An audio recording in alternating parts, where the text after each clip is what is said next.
Samsung Galaxy S26 ultra को देखकर पहली नजर में लगता है कि सैमसंग ने फिर से एक अल्टीमेट फ्लैगशिप बना दिया है। नया प्राइवेसी डिस्प्ले, बेहतर performance, camera improvements, Galaxy AI, यानी स्पेक शीट देखकर लगता है कि अपग्रेड तो बनता है। लेकिन रुकिए, क्योंकि 1 लाख रुपए से ज्यादा खर्च करने से पहले आपको सिर्फ ये नहीं देखना चाहिए कि सैमसंग ने क्या नया दिया है, आपको ये भी देखना चाहिए कि सैमसंग ने इस बार क्या हटा दिया, क्या नहीं बदला और किन चीजों में आपको कॉम्प्रोमाइज करना पड़ेगा। और अगर आपके पास पहले से गैलेक्सी S25 अल्ट्रा है तो ये सवाल और भी इंपॉर्टेंट हो जाता है।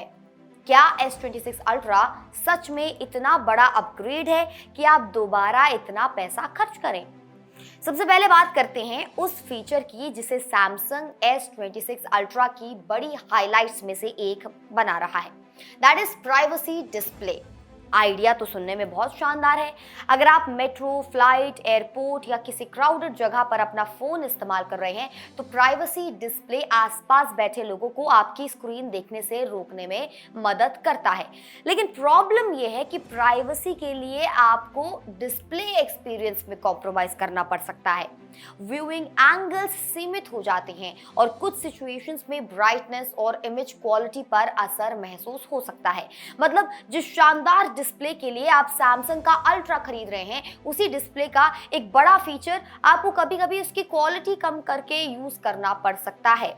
और दूसरा सवाल यह है कि आपको प्राइवेसी डिस्प्ले हर समय चाहिए भी? अगर आप अपने घर पर बैठे हैं, ऑफिस में अकेले हैं या अपने कमरे में नेटफ्लिक्स देख रहे हैं तो प्राइवेसी की जरूरत ही नहीं है। ऐसे में आपको बेस्ट पॉसिबल स्क्रीन एक्सपीरियंस चाहिए होगा, ना कि ऐसी स्क्रीन जो आसपास के लोगों से आपकी स्क्रीन छिपाए। यानी फीचर यूजफुल है लेकिन रेवोल्यूशनरी नहीं। ये एक ऐसी चीज है जो कुछ स्पेसिफिक सिचुएशंस में बहुत काम आएगी और बाकी समय शायद आप इसे ऑफ ही रखना चाहेंगे। अब आते हैं तीसरे ड्रॉबैक पर, QI2 मैग्नेट्स का ना होना।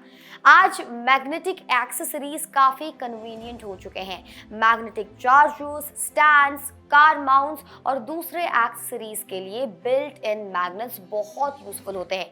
लेकिन S26 अल्ट्रा में नेटिव QI2 मैग्नेट्स नहीं है। यानी अगर आपको मैग्नेटिक एक्सेसरीज इस्तेमाल करने हैं तो आपको कंपैटिबल केस खरीदना पड़ता है। और ये सवाल अब यहाँ पर ये आ जाता है कि इतने प्रीमियम फोन में ये सुविधा डायरेक्टली क्यों नहीं दी गई? जब बाकी इंडस्ट्री मैग्नेटिक एक्सेसरी इकोसिस्टम को ज्यादा कन्वीनियंट बनाने की तरफ जा रही है, सैमसंग यहाँ एक एक्स्ट्रा केस की जरूरत पैदा कर रहा है। छोटी चीज लगती है लेकिन फ्लैगशिप फोन में छोटी चीजें ही एक्सपेक्टेशंस और प्राइस के बीच का फर्क दिखाती हैं। चौथा और शायद सबसे कंट्रोवर्शियल बदलाव, S पेन का ब्लूटूथ हटना। S पेन सिर्फ लिखने के लिए नहीं था। पुराने अल्ट्रा मॉडल्स में ब्लूटूथ कनेक्टिविटी की वजह से आप S पेन को रिमोट की तरह भी इस्तेमाल कर सकते थे, जिसमें कुछ कैमरा कंट्रोल फीचर्स भी शामिल थे। लेकिन S26 अल्ट्रा में ब्लूटूथ फंक्शनैलिटी हटा दी गई है। अगर आप S पेन का सिर्फ नोट्स बनाने के लिए इस्तेमाल करते हैं तो शायद आपको फर्क ही नहीं पड़ेगा। लेकिन अगर आप लॉन्ग टाइम अल्ट्रा यूजर हैं तो S पेन के रिमोट फीचर्स इस्तेमाल अगर आप करते थे तो ये अपग्रेड नहीं बल्कि एक नोटिसेबल डाउनग्रेड आपको लग सकता है। और यही चीज थोड़ी सी स्ट्रेंज है। आप नया फ्लैगशिप लॉन्च करते हैं और फिर पुराने मॉडल का एक फीचर हटा देते हैं। पांचवा ड्रॉबैक है कैमरा अपग्रेड। उतना बड़ा नहीं है जितना आप एक्सपेक्ट कर सकते हैं।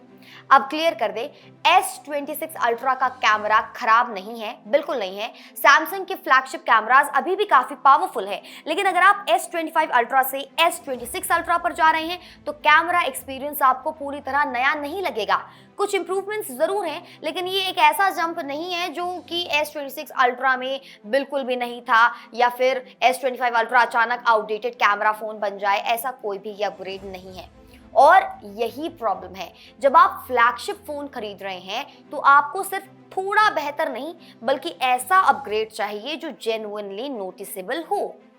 छठा drawback, battery. And I am sure इसके बारे में आप सब जरूर बात करना चाहेंगे।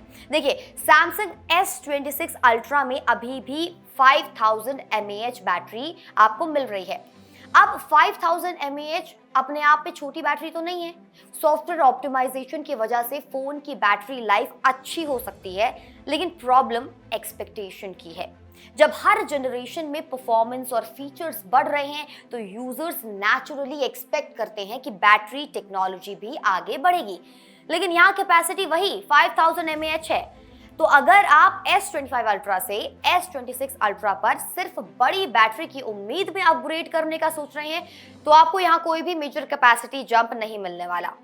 सातवां reason, Galaxy AI। Samsung AI को अपने फ्लैगशिप एक्सपीरियंस का बड़ा हिस्सा बना रहा है और AI फीचर्स इंप्रेसिव हो सकते हैं, लेकिन सवाल यह है कि आप इनमें से कितने फीचर्स एक्चुअली यूज करेंगे, क्योंकि हर नया AI फीचर जरूरी नहीं कि आपकी डेली लाइफ बदल दे। अगर आपके पास पहले से रीसेंट गैलेक्सी फोन है तो आपको S26 Ultra में कई AI फीचर्स सिमिलर भी लग सकते हैं, और अगर आप AI टूल्स का हैवी यूज नहीं करते हैं तो सिर्फ AI के नाम पर नया फ्लैगशिप खरीदना शायद बहुत स्ट्रॉन्ग रीजन नहीं है। आठवां ड्रॉबैक है साइज। देखिए, अल्ट्रा का मतलब सिर्फ प्रीमियम नहीं है, अल्ट्रा का मतलब बड़ा भी है। बड़ी स्क्रीन गेमिंग, मूवीज, एडिटिंग और प्रोडक्टिविटी के लिए शानदार है, लेकिन अगर आप फोन को एक हाथ से कंफर्टेबली चलाना चाहते हैं तो S26 Ultra आपके लिए थोड़ा कम्बरसम हो सकता है।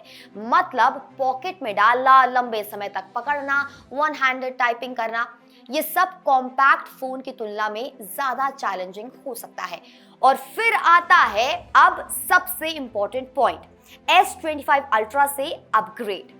अगर आपके पास पहले से S25 Ultra है तो ऑनेस्टली आपको खुद से पूछना चाहिए, मुझे क्या नया सा फोन चाहिए या बस एक नया फोन चाहिए?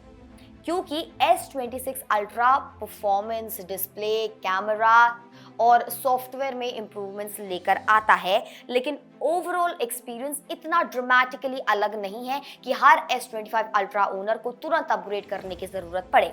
आपका S25 Ultra अभी भी एक पावरफुल फ्लैगशिप है, तो अगर आपका करंट फोन परफेक्टली काम कर रहा है तो शायद एक जनरेशन स्किप करना शायद ज्यादा स्मार्ट फाइनेंशियल डिसीजन हो सकता है।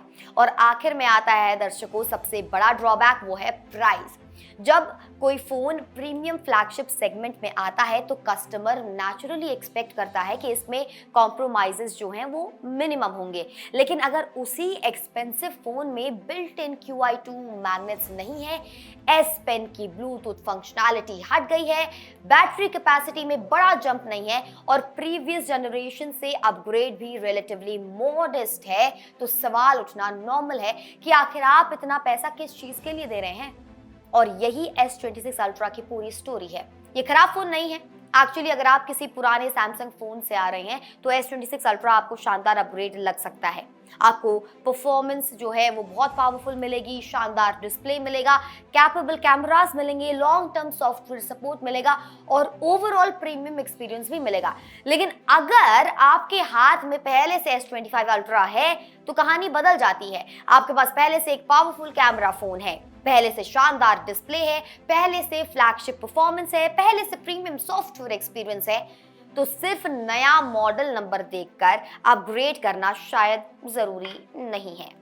सैमसंग ने S26 Ultra में बहुत कुछ अच्छा किया है, लेकिन इस बार सवाल ये नहीं है कि क्या S26 Ultra अच्छा फोन है। सवाल ये है, क्या S26 Ultra इतना बेहतर है कि आपको अपना S25 Ultra छोड़ देना चाहिए? और अगर आपके पास S25 Ultra है तो मेरा जवाब होगा अभी नहीं, थोड़ा वेट कीजिए, क्योंकि कभी कभी सबसे स्मार्ट अपग्रेड ना करना होता है।